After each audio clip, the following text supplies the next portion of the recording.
I have over 1.9 gigabytes of memory, so I hope we don't get cut off.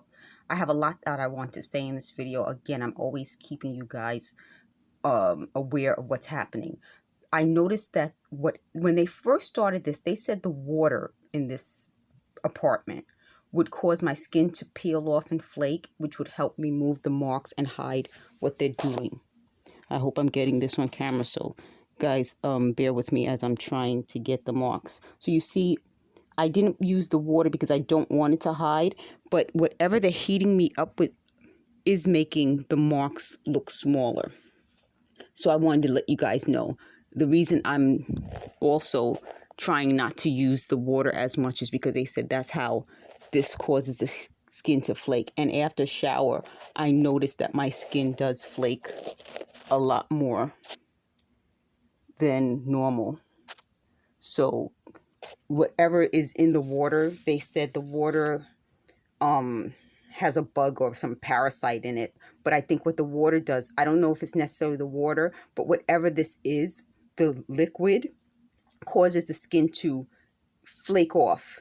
And if you notice in the video where I showed you guys my legs are peeling, which is very rare. And then I can just peel the scabs off. So I don't want to peel this scab off, but you can tell that I could peel the scab off. So what I'm telling you is that I'm being hit with something. The heat seems to affect it. Perspiration affects it. Sometimes I'll get really sweaty. And when I'm sweating, it gets itchy. So this whole thing is some sort of, to me, advanced technology where it causes me to get sweaty. I feel hot. I get itchy. Then they hit me with something and that location gets swollen and irritated. And I still have the marks on my head. Again, I want to slow down because they said they can speed up my video to make it look like I'm talking slower or faster. And I don't want that to happen in this case. Again, you can always play it at the lowest speed. It's like 0.25 is its lowest speed. So you can see how I have these marks. So they said that the reason they were doing this is because they thought that it would enable me to see videos in my head and they can show me things in my head. That's crazy. I had a comment from somebody who's always posting horrible comments that confirm the stalking. And I'm trying to block him. I hid the channel from him before, but he keeps reappearing. So if you want to see the comments and the stalkers so that you'll know, and if they stalk you, just keep reporting it. Go to @Cup of Java Pro. Cup of Java, JAVAPRO is pro. That's on Twitter. So I'm going to keep you guys aware of that. But let me go do all the stuff that these schemy scammies were telling me. And I'm starting with HEOP. So let me show you. So I want you guys to read this. I told you in a previous video, I hope I'm getting this for you folks. I told you in a previous video, let me slide this and maneuver this so that I get all of this for you folks.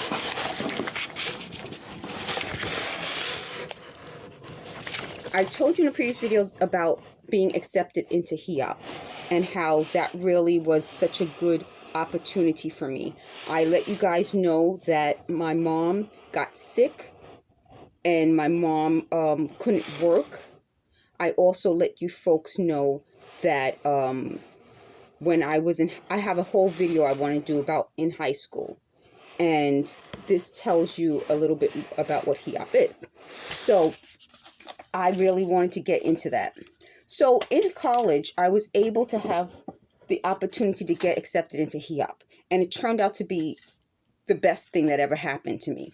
So I showed you in a previous video, I graduated from Fordham in 1995. Okay.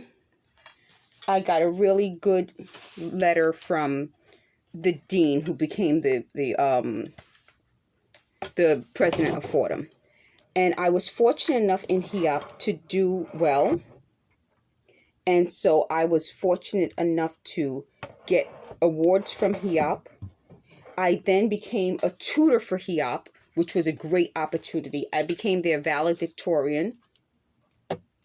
And then I had another award from HEOP.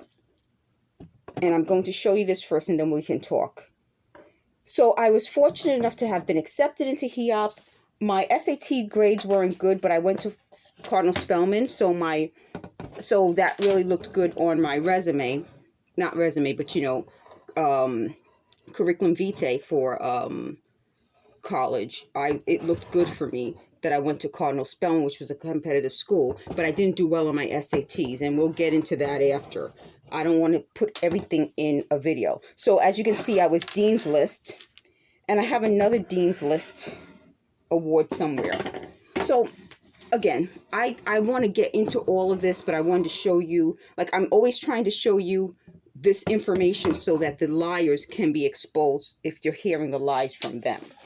So I wanted to start out with that. And then I even had the opportunity to intern with the Department of State as an ombudsman, where I met then Governor of New York, Mario Cuomo. So that's me. I'm meeting Cuomo, and I gave you a little bit of information at the bottom. Okay, so now we can get on to why the schemy scammies cannot continue to lie. So as you can see, I'm from New York. I told you guys every video. I'm 48. I'm from the Bronx. And my mom worked. My grandparents worked. My family worked. And we contributed taxes. I feel that if, just like now, I'm telling you, if I'm sick and something goes wrong in my life, I love the fact that we have a system in this country, and especially in New York, where if you need help, you can get help. That's the difference between, to me, America and how our system works, our democratic system works, and that's a small d democratic versus other places. Even if you're not contributing into a system, in this country, we don't let people starve. We don't let people die. We care enough to make sure that people have what they need to survive. These people would like to rewrite that. I'm going to get into that in another video because I really want to do a lot in this video. So it was really important that I went to college. I told you guys in a previous video, I had to take a co-op exam to get into high school, and I got accepted into Cardinal Spellman High School in the Bronx, which is a good high school. And they geared us up to be able to go to college. Had I not been accepted into HEOP, I still would have gone to college, but it would have been harder. It was a great opportunity, and the people who ran that HEOP program were so supportive, were so amazing, that in a short amount of time, I was able to get through the HEOP summer program into a regular course load, get on Dean's List, become a valedictorian of HEOP, help by becoming a tutor in HEOP, and graduate with an award from HEOP, in addition to Dean's List for regular Fordham College. That is how amazing that program is. That's how amazing the people who run that program are. That is an amazing success story. The schemy scammies, I call them schemes and scams. So schemy scammies try to make a very positive thing into a negative. There's nothing negative about it. As you can see, the program is geared for New York State residents. So as a resident of New York State, I qualified as someone who had, it says, the potential to succeed in college. Economically disadvantaged students who have the potential to succeed in college can apply for the program.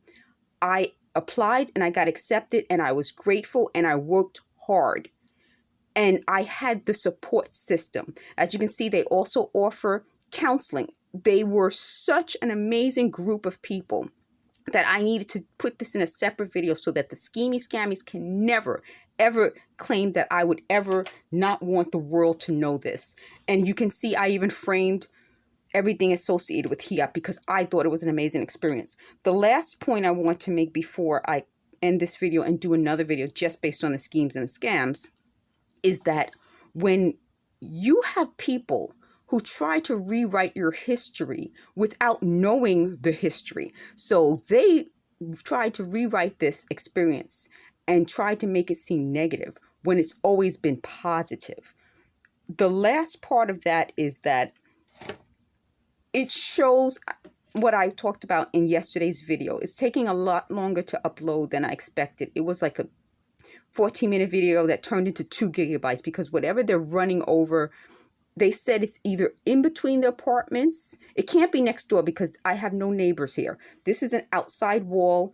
This is an outside wall. So you have a window here, a window there, which means it's an outside wall. It could be below, it could be above. But whatever they're doing takes the memory from I use only a cell phone. I only have cellular internet service. And loads it up so much that it takes forever to load. But the message at the end of it is something I need to repeat now. I said broken down people attract broken down things. Please never allow any group of people to break you down so low that you feel that you cannot be repaired. In my senior year of high school, I would have been broken down so low that I would not have felt that I could have been repaired if I didn't have the support of my family and HEOP and getting into college. That should never happen to anyone. And I need to make this message clear to anyone out there. If you're going through something as horrible, so horrible that you think you cannot be repaired, please talk to people. Please tell people. That does not make you mentally ill. It doesn't. Someone wrote that I'm insane. Someone wrote that psychosis is sad. There's no such thing, folks. Please never let people make you think that talking out your problems, talking to people is a negative. It's the most natural, positive thing. We as human beings need that. That is part of the human experience. So it's part of our humanity. Think of every single thing that's ever happened in this world, every natural disaster. We talk about it and talk about it and talk about it until we can go through the process. And it's not just an individual thing. Please don't. I hope they didn't cut me off. Okay. I felt this vibration. That's what they always do when they're about to cut me off. Please don't ever think that that isn't part of the human state. It is. When we're going through grief right now as a nation and as a world,